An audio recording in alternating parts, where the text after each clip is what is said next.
Hello and welcome to Connect. I'm your host, Randy Shabilo.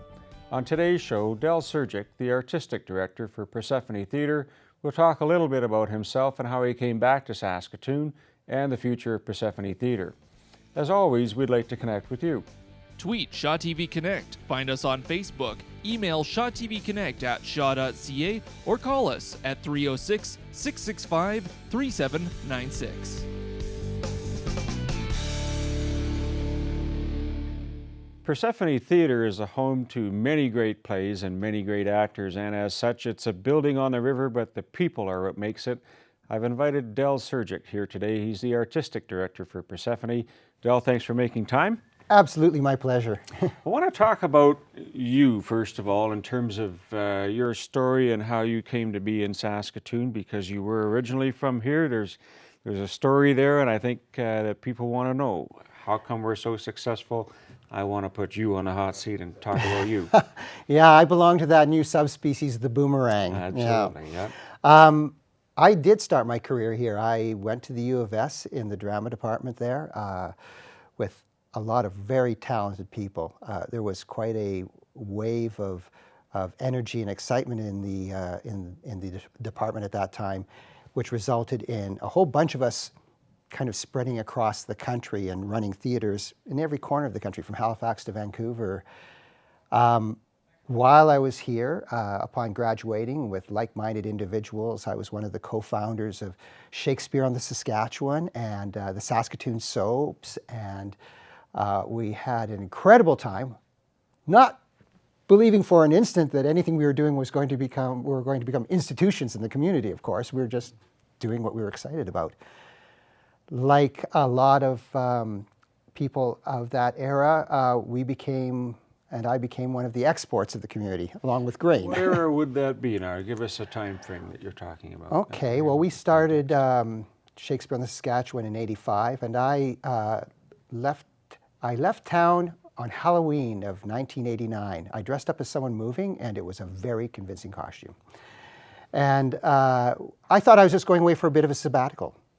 Went out to Vancouver, started running a national career from there, and it stuck. I just didn't end up getting back. And time passed.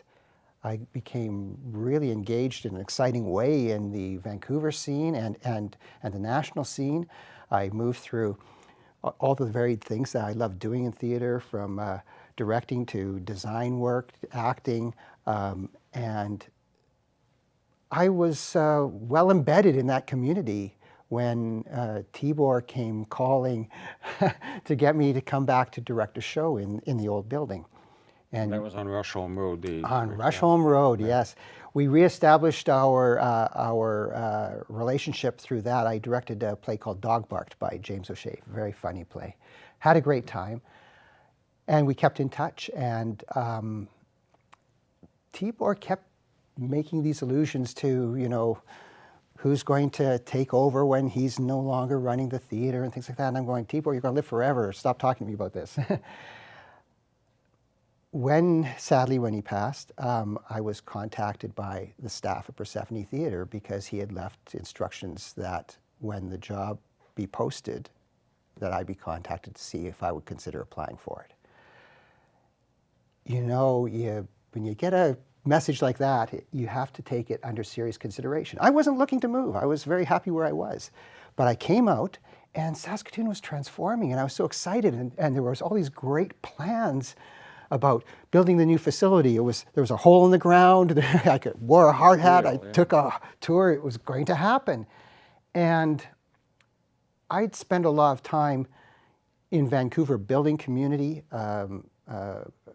pushing the boundaries of the theater art form, trying to get venues constructed in Vancouver, theater venues, and all of a sudden the universe was kind of answering all my questions at once, but in Saskatoon, not where I was.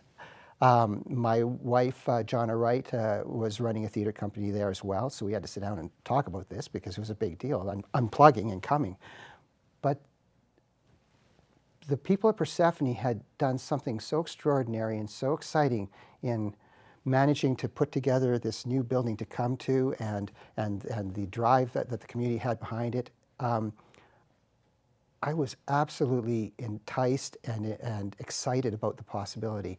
So we agreed, my wife and I, to step down from both of our positions in Vancouver and come out here. It was further complicated by the notion that I couldn't just quit my job there. I was artistic director of a theater in Vancouver, and so I explained to the board, you know, I was very interested in the job, but there were some blockades, and they said, no, we want to find the right person. We're going to find the right person, and then we'll figure out how to make it work. And I thought that was very forward-thinking of them, very flattering as well when they offered it to me. And so for 7 months, I went back and forth between Vancouver and Saskatoon, stewarding both theater companies for a stretch. I don't remember that very clearly, to be honest, because at the same time, my wife and I became parents. And so all those things together made for extraordinary pinnacle moment in my career. And when things like that occur, it's so many forces at play, so many strong factors imposing themselves on your life. You begin to feel like the subject of a Dickensian novel, and everything's coming full circle. You know, I started my career here. I'm a prairie boy. I used to brag about that when I would work around the country. People would say, "Where are you from?" Well, I live in Vancouver, but I'm a prairie boy. You know, for me, that was a badge of honor as I worked my way around the national theater community. Yeah, it was. I still marvel at the whole confluence of events that led to this, and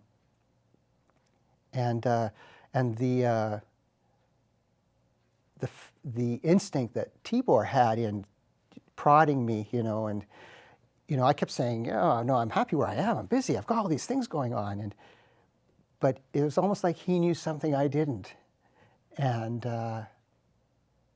it only became apparent to me at the right time, I guess. Did you find that when you were in Vancouver that your vision was being played out there or in other cities that you were living in? Did you just naturally gravitate to those cities and put down roots and away you went, or was there always kind of a yearning to come back?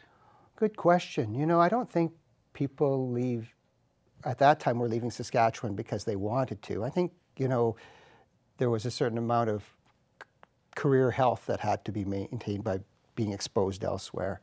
For me, coming back began to fall off my radar over the years. I was very engaged in the theater community in Vancouver in community building. We started an initiative called C7, which was a conglomerate of theater companies combining to do their marketing together and publicizing what they do. And it's that model that Live 5 in Saskatoon became based on. I came out and talked to Cynthia Dick on the boards and different people, and they created their own version. And this happened around the country. We would tell people about how we were doing it with C7. We just asked everybody make their own name for their version of it. So there was a thing for a while called Six Pack in Edmonton. In LA, there was one called Play 7. But the basic idea was the same, and it really capitalizes on the natural collaborative instincts of what we do in theater. It's a very collaborative art form. So, you have designers, you have directors, actors, choreographers, maybe, all sorts of people contributing to the work which starts with the playwright's writing. So that collaborative spirit then is enhanced naturally by collaborating with other theater companies or other ad hoc groups that are producing theater. Pull it all together and get the word out together. Did you find that coming back to Saskatoon, there was a little bit of a gelling of the different theater companies that were here? I mean, Shakespeare is a seasonal production. I suppose they all are in some way. But did you find that there was some cohesion here when you arrived? Well, understandably, I think there was a lot of apprehension in the community at the time because the community was on the cusp of so much change. Persephone was about to move from a long-standing location with a loyal following into downtown. What would happen? What would happen? What would happen to the other theater companies that were in the community? In addressing that, when I arrived, I went around and I would have coffees and drinks with, the various stakeholders in the community. My message, and I think it was embraced at the time, partly because I was coming back from a kind of, people refer to it as a kind of golden era of theater in Saskatoon back in those days. The good health of Persephone Theater was going to be the good health of the entire theater community. And so that was the fundamental underpinning of how I looked at the situation as far as all the component actors and companies in the city. And the other message being that those that knew me as an artist back then, doing the Saskatoon soaps and creating, outlandish set designs for Shakespeare on the Saskatchewan and things like that, I reassured people that as an artist, I still do theater for exactly the same reasons I did back then. And I think that's important because, when you're belonging to the hot young Turks of the time, there's a lot of passion, there's a fire in your belly, and you hold dearly to some principles at that time. And I want people to know that was unchanged. That still motivates me, that still guides me. In fact, I say to all of those who I knew back in that era, we were right all along. This was the right approach. I'm here to say what we thought of as young emerging artists was accurate and true. I just think it's a marvelous story. We're going to take a quick break. We'll be back with Del in just a few minutes.